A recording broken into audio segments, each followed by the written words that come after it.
Hi, welcome to the Stockinit Zombies. I'm Amy, also known as J Nitma. And I'm Megan, also known as Just Run It, and this is episode 36. Half a year? Oh, is that what that Well, no, half a year would be 26. Goodness. 36 more than half a year. I have 36 points right now, so I guess it's kismet. Oh, yes, it's very fitting. Yes. I don't know that I'm going to get my 6 more to get to your magic 42, but we'll have to pull that yarn. Yeah, we'll have to make a point in episode 42 when it is the answer to everything. So today is July 10th. Yesterday was July 9th, a very important day, the birth of my firstborn child. The birthday, not the literal birth. But isn't it funny how birthdays mean something different when you're a mom? Like growing up, to me, birthday meant that was the day that I was born. And then now as a mom, I'm like, when people talk about their birthday, I'm like, your mom was in the hospital, blah, blah, blah, many years ago today. Mm-hmm. And I bet she has an interesting birth story, because everybody has an interesting birth story that they want to share with folks. I actually had a friend who said that every year he would call his mom and let her tell him his birth story. And I thought that was really nice. So every year on his birthday, he calls her up and she tells him the night that you were born, blah, blah, goes through her little story. And that's, part of their conversation that they have. And I thought that was really sweet. Yeah. The thing I remember most about my daughter's birth was that it was the World Cup finals back in 2006, and so I had a lot of interns and residents and folks that were very excited that the game was on in the room while I was giving birth. They were kind of like, oh, there's something interesting on the TV. But it's that time of year. Mm-hmm. If you go in to see a doctor in a educational, well, at least at our hospital, at this time of year, you've got all of the newbies being watched over by the seasoned veterans. So, oh, even so, with my daughter, I had four doctors, same hospital as her babes. Yeah, 4 doctors. The noob who was catching, her supervisor on one side, then her supervisor, the supervisor's supervisor on the other side, and then the head of blah, blah, blah breezed in at the moment that she was being delivered. Yep. So it's like, holy cow. Okay, 4. But very impressed. All women. Huh. Every single one of them. I was like, woohoo! Yeah. This is a very woman birth. I think that I had the most people in the room in July for my daughter's birthday, and also because I had anesthesiologists in there, so then they were 3 deep as well. So I was insane with the second and third one and trying to do it without anesthetic, but that's another story altogether. So, you got some foes to talk about? No. I have mofo. No foes? No, I mean, I have mostly finished. Yeah. But I'll talk about that in whips because it's not official, and I will make it official before next week. And I might have more foes to talk about next week. But yeah, I've been slogging along, giving everything love, including spinning during Tour de Fleece, and it's been slowing my progress down quite a bit. So, all right. Megan I have gets some the glory. FOs. Yes, my hoe, which I don't know if anybody actually heard me talk about last week because of the hijinks that were happening next to me. I went back and watched it, and I was like, I was completely oblivious to what was going on. I'm just like, jibber jabber jabber jabber jabber, look at this sock, blah blah blah blah blah, Skype, blah blah blah, and nobody was probably paying attention. But speaking of hoes, hoe bags started shipping. I saw some activity out on the thread that they were. Yes. So everybody that asked us as SSK and is out there on the threads being excited, Wee Sparrow is on top of it. She's our Gal Friday with the hoe bags. She's our hoe bag pimp. Mm-hmm. Anyway, Skype socks. Trying them on my daughter. She loves them. Really love the ribbiness because it hugs her feet.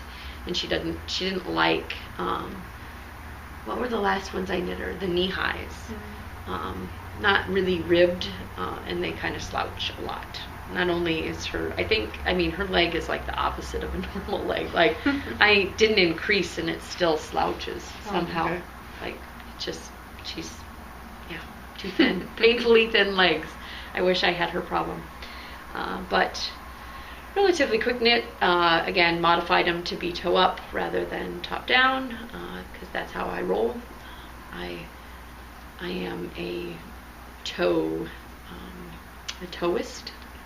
I discriminate against my toes. So there's one, and then shortly after those were done, I decided I wanted to do an Age of Brass and Steam with this because I thought it was kind of rusty and wonderful, but I didn't like, I'm kind of over triangles. Okay. Like, me and triangles, it's not my shape of choice. Yeah. I'm a shapist as well, a toeist and a shapist. They just don't stay on me, and I feel like I'm abandoned, like, put them up. So I modified the pattern quite a bit, and made it into this. It's four. It ended up, it's 4 triangles with these outside triangles increasing quite a bit more, so double increases on the outside edges. Pretty. Yeah, I like it, and the eyelet pattern is basically what I took from it. And it stays on really well. Going with heavily modified. Yes. Not even the same. I mean, it's triangular here, but it sits on me differently. It's not really a triangle. The edge is different. I'm kind of like a rolled under edge, so this is just 2 rows of garter. Anyway, somebody was looking at my project page, and I'm going to write it up. It'll just be a free pattern because it's basically just eyelets on a 4B, but I like the way it fits that way, and I also like the way it fits this way. And this is out of leftover Madeline Tosh DK. I did an effortless cardie, and was kind of inexperienced at the time with knitting. I can't remember how long ago it was, but garment in like kind of the one-of-a-kind colorways.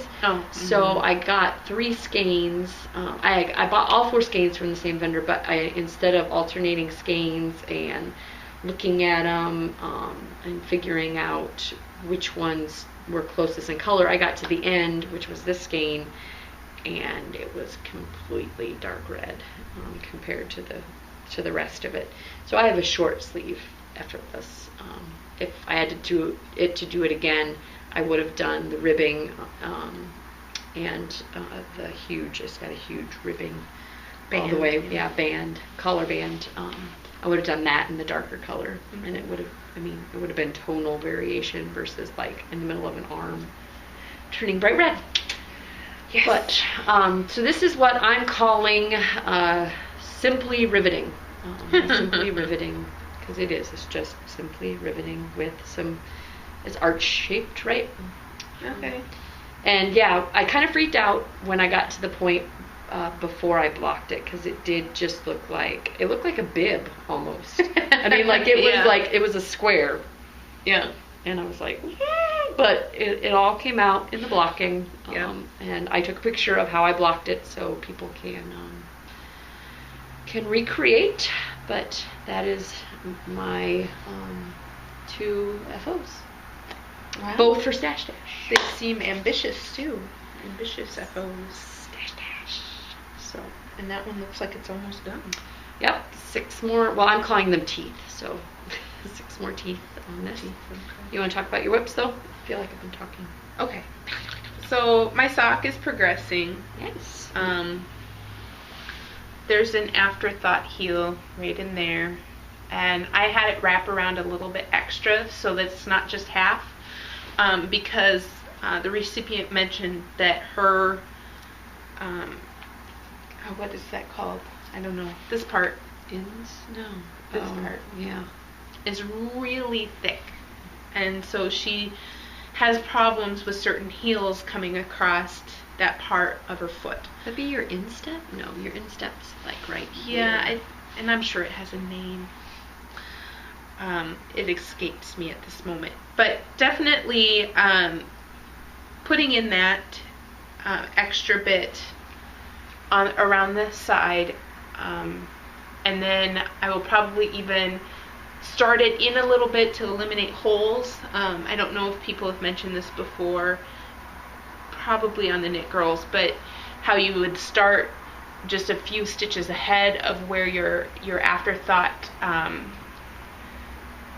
yarn is, and then that way you can eliminate gaps and holes in the afterthought heel.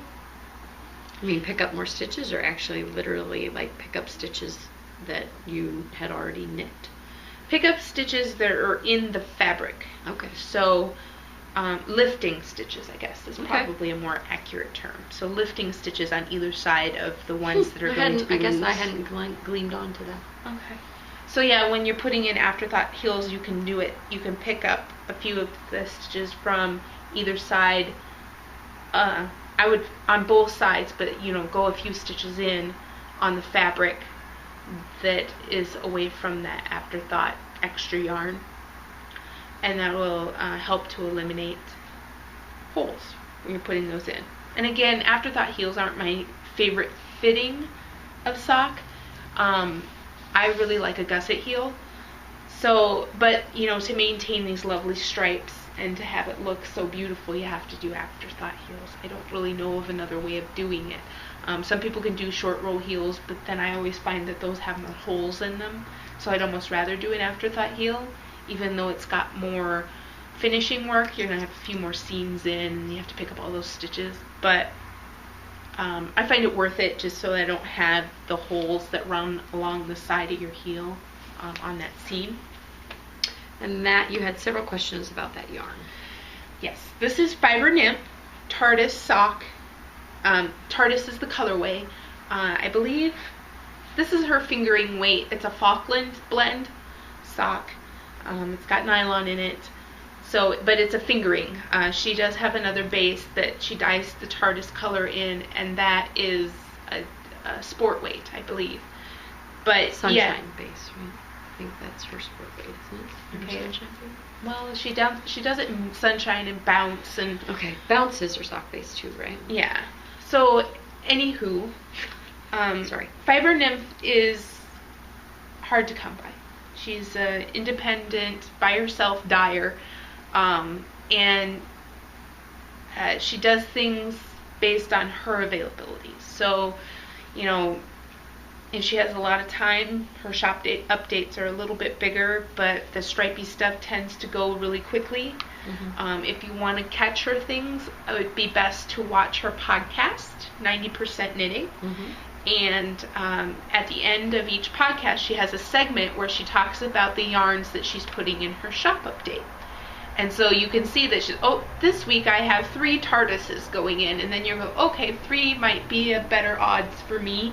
I better be available on Friday afternoon when she updates. And she often posts on Plurk when she's like, oh, I just started the update, or I'm going to update at this time. So there's a lot of folks out there trying to use their ninja skills to get stuff. And that's just because we love you so much, Lisa. It's not because we want to work you until you're... Yeah. We want need to be hospitalized. Yeah. Slave dryers here. Slave dyers. Slave dyers. Okay. I have a few slave dyers. I get them to do my bidding. No. The only reason I've gotten anything is one, SSK. That was a very nice opportunity to go and browse, and leisurely pick out things. Semi-leisurely. Okay, I was gonna say. No, are you at the same booth as me? The stripe stuff still went pretty fast, but at the same time, it wasn't all gone, right? Yeah. I could still look and decide, and if somebody happened to grab the thing I wanted, oh well, it was there in person, and I felt like I had less anxiety involved. Oh, yeah. Whereas if I'm trying to catch an update and the things are disappearing left and right, and I haven't put it in my cart yet, but she's on Big Cartel now, so there's no cart jacking. So once you put it in your cart, you have 30 minutes to decide, purchase, check out, you're good. So, you get that sense of relief. Once it's made it into your cart, you can leisurely go back and shop the other things in the update. Because sometimes with the Etsy ones, it's like get in your cart and check out, because otherwise it's gone. Mm-hmm. And that's the sock, and it's continuing to grow. Now my faux, my mostly finished object is my Suzy Q. Mm-hmm. So it is knitted. It's got all these lovely ends hanging out. Blah blah blah. My only modifications is I had to go one less row here. I didn't have to. I turned out I had enough yarn. I started the sleeves before the end because I wanted to make sure I had enough yarn. Mm-hmm. But I think these are more or less, they might be within a 1/4 inch of what the pattern told you to do. So they're not too short. But since I made the bottom a little shorter, I figured the sleeves could be a little shorter too. Yeah, it might look a little weird if you had a long sleeve and short jacket. Yeah. So, and then the button band, I'm okay with it, but I'm going to go pick out buttons tomorrow. And I'll weave in all those ends. But yeah, that's the Peggy Sue. I can show you my glaring mistake. And again, if you can't see it, ha ha ha, hooray! But right there in the center, I had to decrease 1 stitch. Yep, Megan found it. And so, but I had backlighting. Yes, you did. So basically, I had to decrease 1 stitch, and I did it before I went to Wendy Johnson's lace class. She had told us that certain decreases lay flatter than other decreases. Mm-hmm. So it's not something I had observed in the wild. On my own, knitting all those different stitches, I'd never noticed that one laid flatter than the other. Well, I did the one that doesn't lay flat, so to me it's this giant eyesore.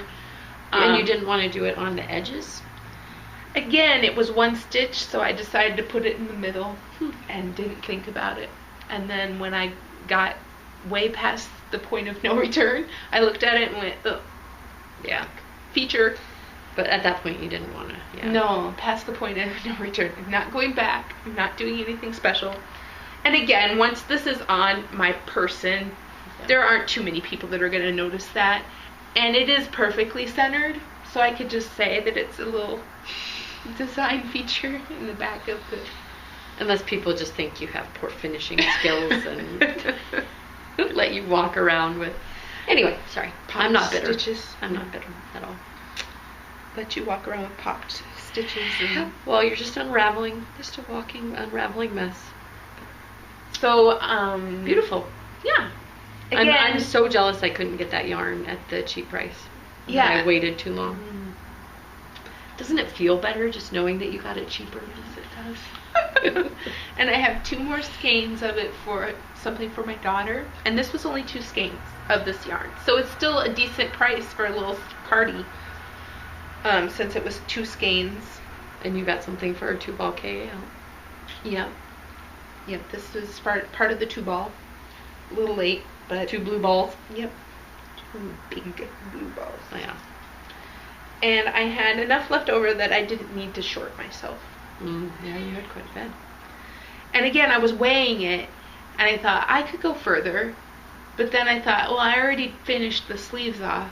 So if I went further down, I don't know. It probably would have looked fine, but it's supposed to be a crop cardigan. Yeah. Suzy Q. Did you end up doing the futziness? Yep. This is all the futzy in all its glory. These are cabled looking things, and they are cabled. Are twisted stitches that cable across a purl bump. Really? Okay. So you had to purl to the back on the back side, and then you purl it front, and then when you're crossing 2 stitches with 1 in the center, it's like 2 separate steps to get it crossed. So with the cable needle. So it feels like you're doing 2 crosses just to get 1 cross done. And you didn't think you could? Well, you obviously thought you could tell the difference. Well, it looks like more of a spiral than a cable. To me. Yeah, and that's because of the knit through the back, I believe. that it twists like that and looks more.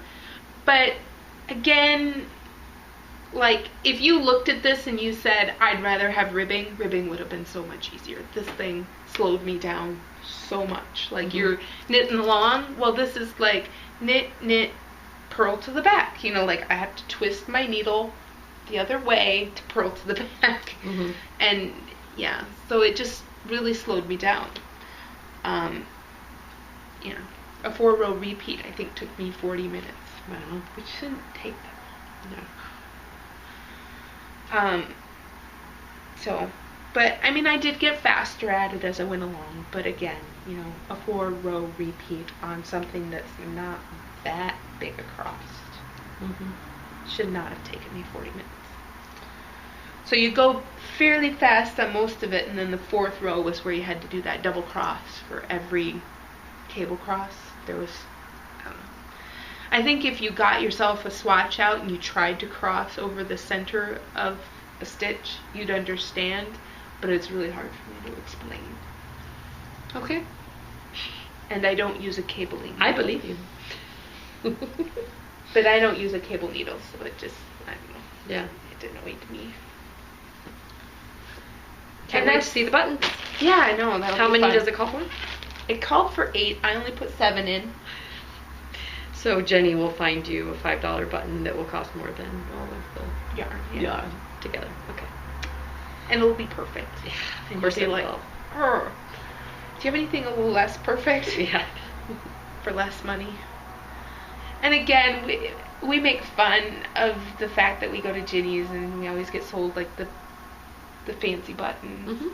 But I was hearing some people talk about how their only button option is Walmart. And I weeped a little bit because Ginny's is a wall of buttons and they're just cool and different, and there's a person who just loves to pick out the perfect button for you, and she goes and she scours the wall for you, and you consult each other. It's a very personalized experience. And to have to just go to Walmart or Joann's and pick out your buttons just sounds like I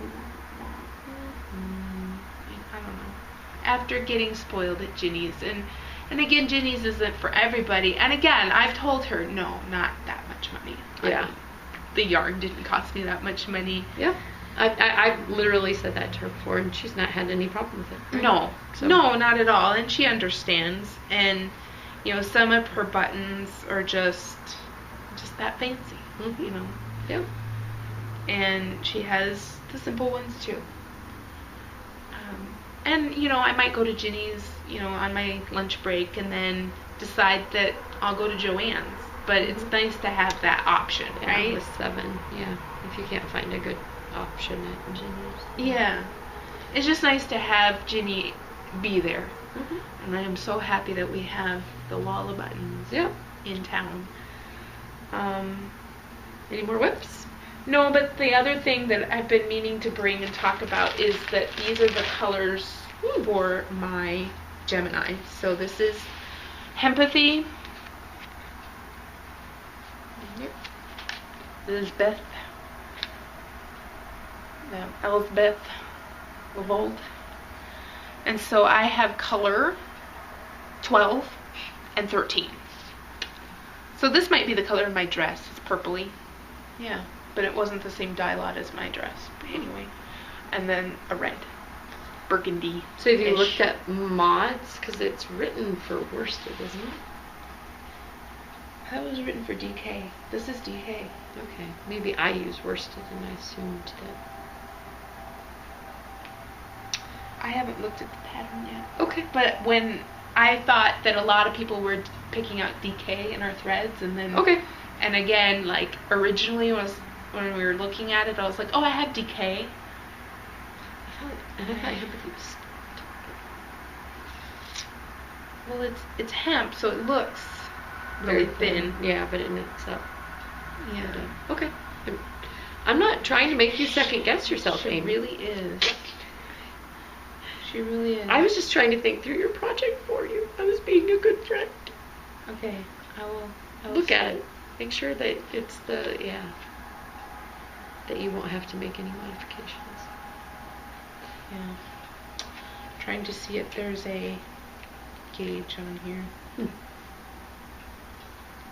Yeah, 22 for 4 inches. That's pretty. 5 stitches. Yeah, that's DK. Okay. Worsted-ish. That's what they're suggesting on a US size 4.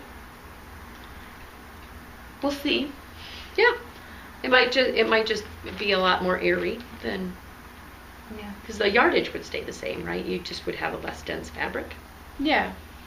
If you use the We'll see. The purple is the one I'm going to start with, and I'll get it cast on. I wanted to get it cast on before we started, but the Peggy Sue was getting to the bitter end. tipping point. Yes, at the tipping point where I wanted to finish it. So I'm done knitting. I will definitely finish it up for next week so that I can wear it. And yeah, the only thing that I have planned to go on the needles is the Gemini. Dedication. I hope so. And then I want to spin like the wind. I was doing really good, and then yesterday I was working instead of spinning. And I was like, what? Priorities. What? Why would you work when you could be spinning? So I didn't knit or spin last night, more or less. I just worked. It seemed silly. But the other thing that I wanted to talk about is that I found out that was kind of interesting is that this is a self-striping. So we got 2 balls of 500 yards apiece, or pretty good yardage apiece, balls of self-striping yarn, and I'm like, what can I, I want worsted? No, it's sock. Okay. I was planning on doing a sweater, like a short sleeve, maybe a little cardigan like the other one, but it could have been a decent sized sweater, and I'm like, self-striping. Yeah. And they're not, they might be thicker self-stripes, so like I could probably do like a sockhead hat and have it striped really prettily, but at the same time I'm like, I really had my heart set on something big, and I think anything that I did would be really odd in a self-striping. Like my kaleidoscope when I had to mix in like the gray, right, to make it. So it's like, okay, so they're tormenting me with 2 balls of something that I can't really use a 2-ball project. So like part of me's thinking, okay, so Happy to Run. Do we need to make like knee-high socks out of these?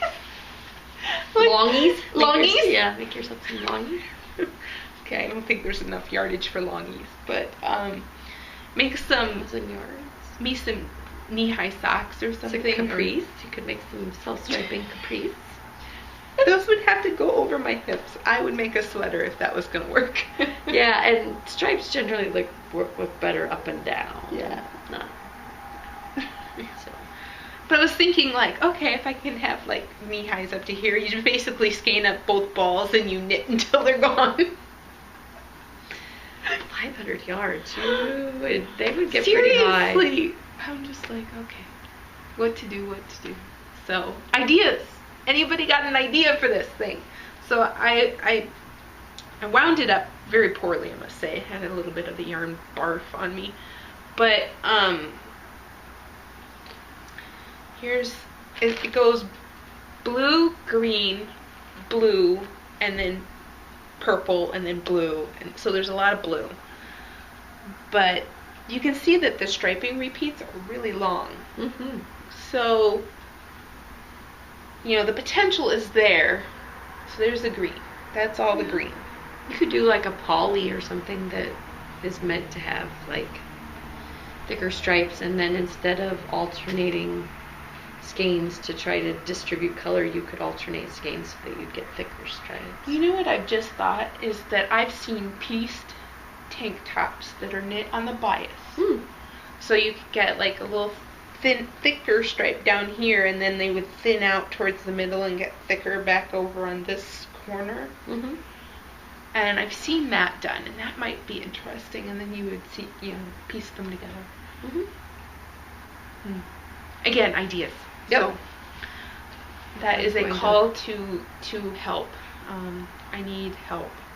And actually the 2 blues that I mentioned are different. So it goes from dark blue, green, aqua blue, purple.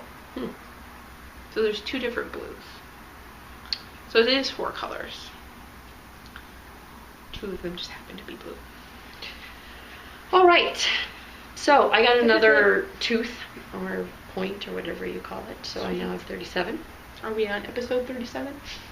No. Episode 36. Yeah. Thought we already established that. I know we did. So this is, and Amy was just asking me what the fiber content was, and I need to find the little doohickey. Misty Alpaca, their hand paint sock yarn fingering. The colorway is Venezia, Venezia. I don't know what that means. Somebody could tell me. But it's got alpaca in it. I bought it in my first year of knitting, 50% alpaca, and then 20% of it is, well, 10% silk, 10% nylon, but to me those are both kind of strength and shine, and then 30% merino. So for me, a blend probably would be better if it stuck to 3 versus adding in that 4. Like just do 20% silk instead of 10% nylon, 10% silk. But anyway, the furriness has kind of gotten to me, like my nose has been itching a lot as I'm knitting it. But the colors, I'm very happy with. I'm very happy with how it's come up. I don't think it's a self-striping. I think it's hand painted. But I know that just from looking at projects that this is The Hitchhiker by Martina Bem. And, or is it Martina? Or anyway. They all kind of end up looking stripy, right? Because you're going back and forth this way. So color repeats, you know, there's pops of green and blues and pinks and browns, and I was knitting it today and kind of thinking of what I would be wearing it with, and then I looked down and saw this is perfect. This is what I wore to work today. So this will be an accessory to this outfit with brown pants and pops of green in here. So that is my work in progress. It is going to be done in short order, although I think I got like an insane amount of points done in that first day because they're so little. And now, you know, a point takes me 30 minutes because we started a point when we started chatting. Okay. So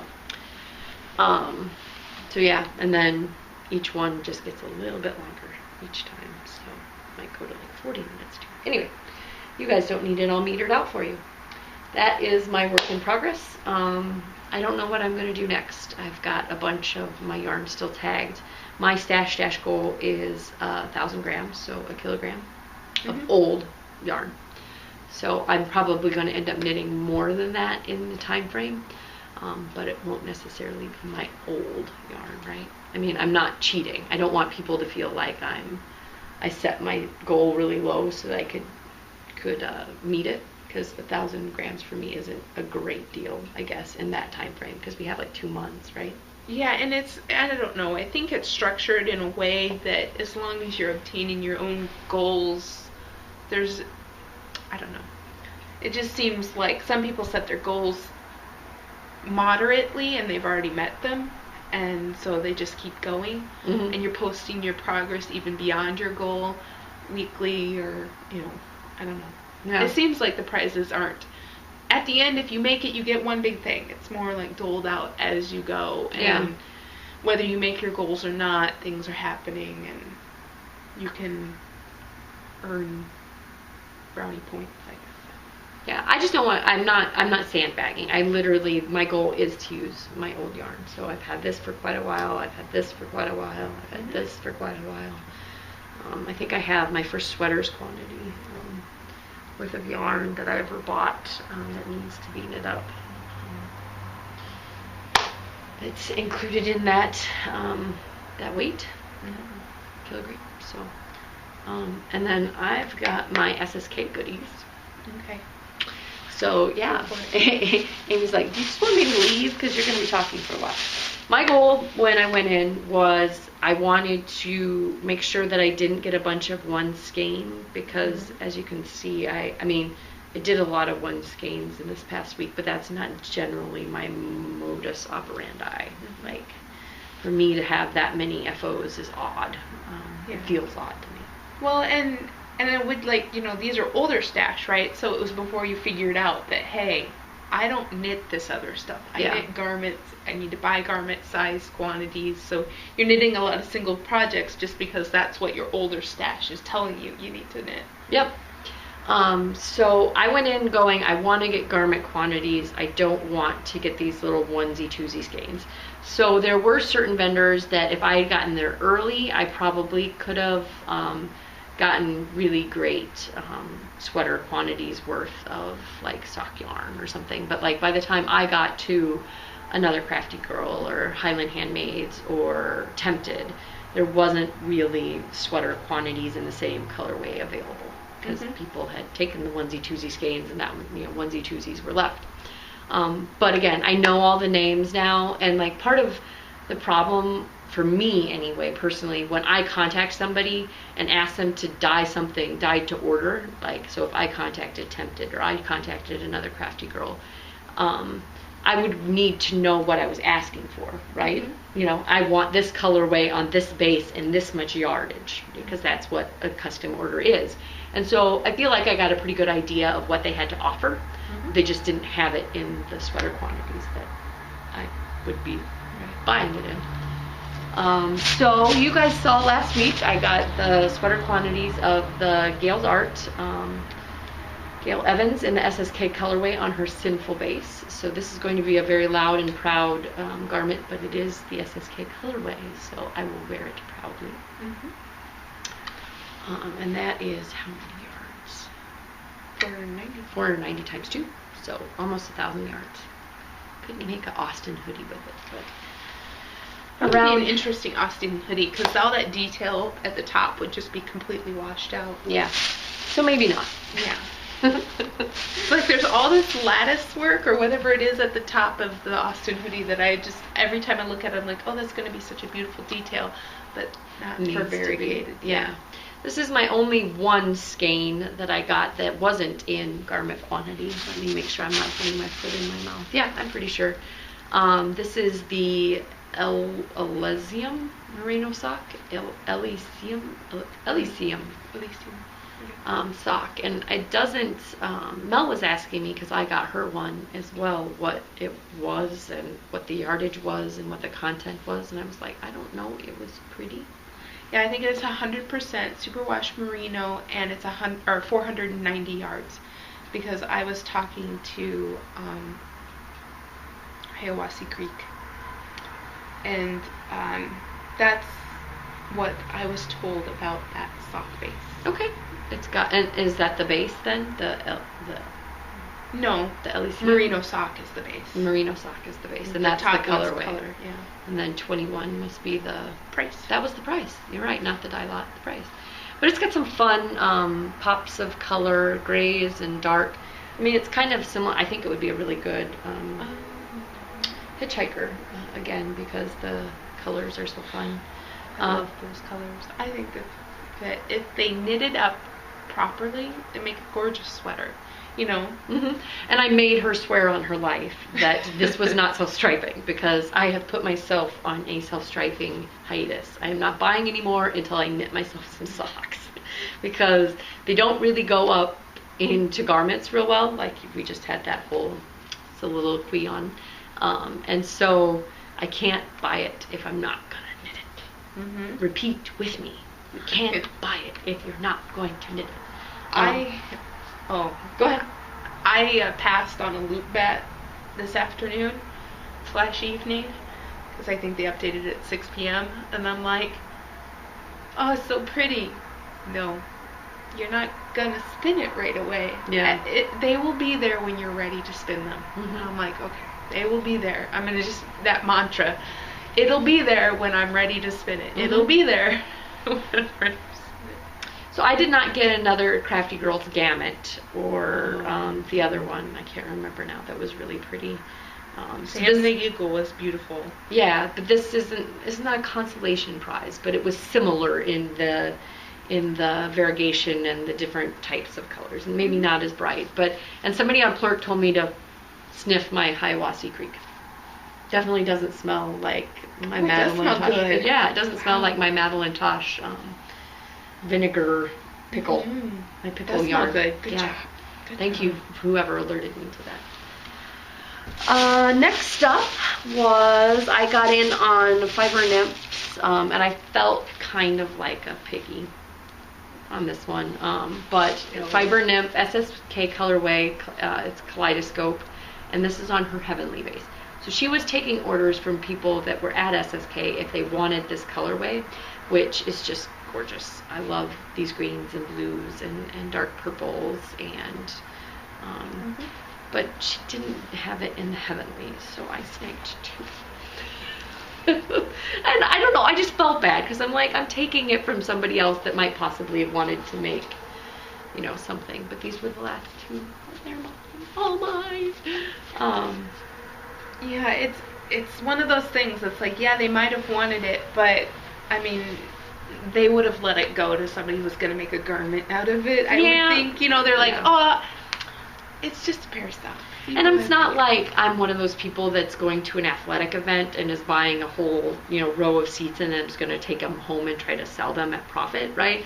I am a garment knitter. I bought two because I am a garment knitter, right? It's not like I'm going to bring it back and try to sell it on or destash it on Ravelry. So, Heavenly, indeed. I'm sleeping my yarn now. And my last two, that was my only singles game. So you couldn't go to the market and be a garment knitter and not buy something from Miss Babs. Had huge shelves with like probably 10 to 20 deep of each colorway.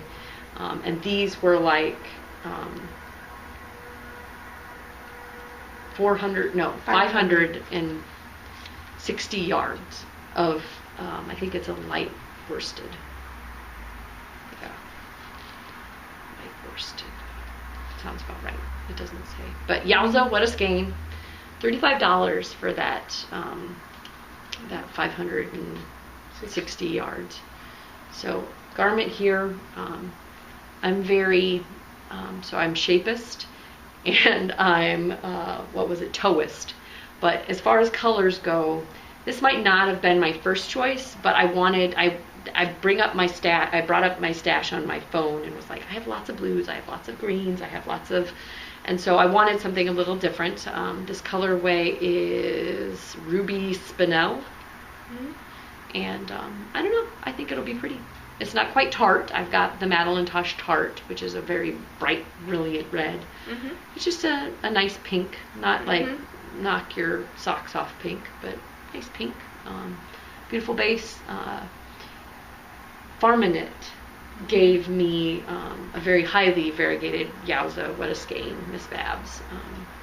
But this was very much I'm a garment knitter. I never see Yowza, what a skeins except online. I must buy them. So I probably have enough garment sweater quantities of worsted, but huzzah, got it anyway. And then my last yarn purchase. What? I said she's not done. Yeah. Make some ruffly noises. My last yarn purchase was from Knitting Notions.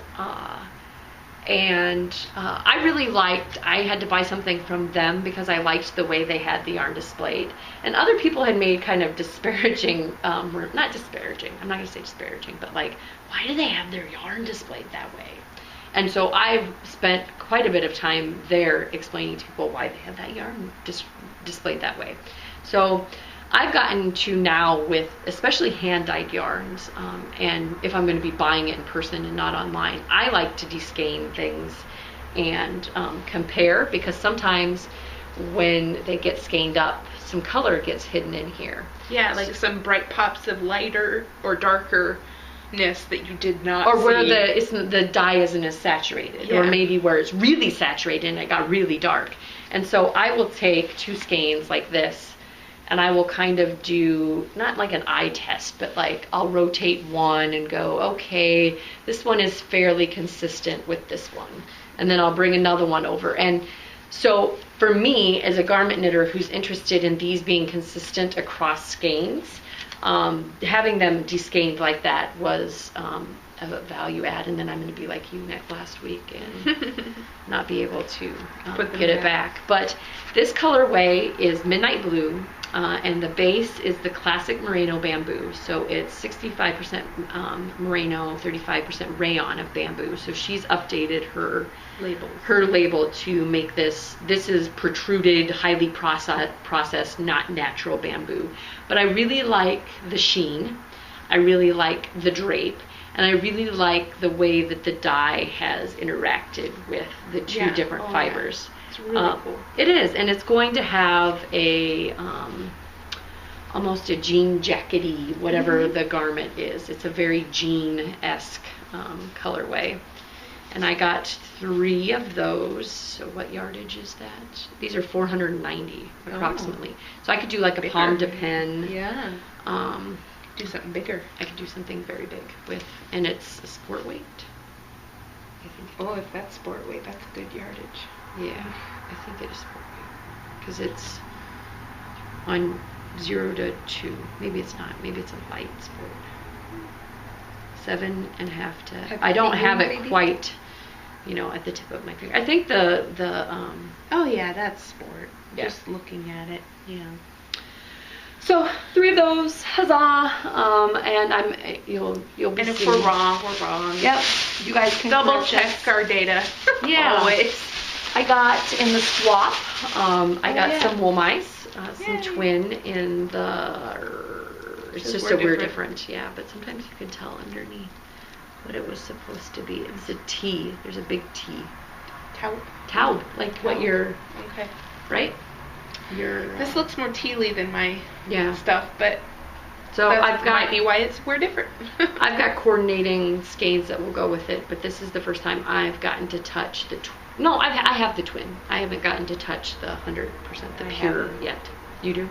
Cool.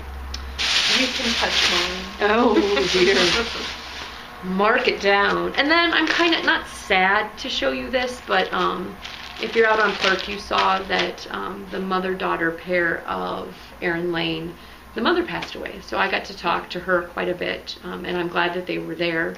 I hope it's not at all related to SSK, like heat exhaustion or anything like that. But I got a pattern keeper, which now that I've shown it to you, I'm going to start putting my patterns in it and using it.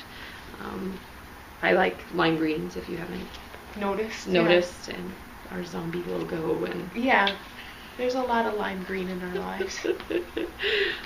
We love it. So yeah, excited about that.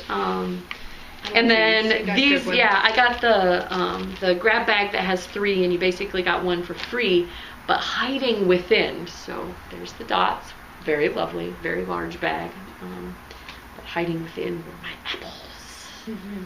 Ta-da. And who was it? Somebody said, I would not eat those apples. Some of them look like they've turned. Because they're purple. Or polka dots, or stripes through them. So pears and apples. I'm a big apple fan. I eat lots of apples. And then my little one that has the little snap that you said you're going to use for your fiber. Yeah, and it is on my wheel. This pinwheelie. So yeah, my heart goes out to, I believe Lori was the mom, and why can't I think of her daughter? The Erin Lane. Yeah, I think Erin Lane were their middle names, right? Okay. So their first names escape me. Yeah, well, I know Lori was the mom, and I can't remember the daughter's name right now, but I hope that they continue on, or she continues on, because I'm sure her mom would want her to continue to enjoy what they did together. I know, like, when my sister passed away, we played soccer together quite a bit, and it was really hard for me when I first went back to playing soccer because it was something that we enjoyed. But then I kept on reminding myself that my sister would not want me to quit something that I enjoyed because it was something we enjoyed together, right? Right, and I just happen to think it's really hard to think of how close they were because they had their business together and they spent lots of time together and they probably didn't go a day without talking, and how hard that is. But at the same time, they were so close that they got to spend all that time. Yeah, concentrated time before, and yeah, so it was just really bittersweet. And I know that, like, I think it was Fiberista Files she just posted a vendor market special. I saw that. And I was like, oh, there she is. I know. Yeah. She was just there, not that long ago, and it did give me a little bit of heart, Yeah, I was almost like, I wish I could hear what she was saying because she was talking. So, but I'm sure she has the audioed over version. And it's just so. Yeah, it was just so bittersweet, and I guess I want to thank all the podcasters and folks. So Froggy Monkey took copious amounts of pictures. Thank you, Amy, for taking pictures. I was so bad at it that I love that you did, that I can go back and review all those pictures. Now, granted, it's not me with everybody, it's you with everybody, but but at least, all the crowd pictures and just all the memories and the campus, and that was just great that everybody who took copious amounts of pictures uploaded them to the Flickr group and was really good about that. And then, like, K-Star from Crafts Dash and Fiberista Files, they seem to take a lot of video during SSK. And so they have their special podcast version thing where they can, I don't know, you can relive a little bit of it with them in their videos.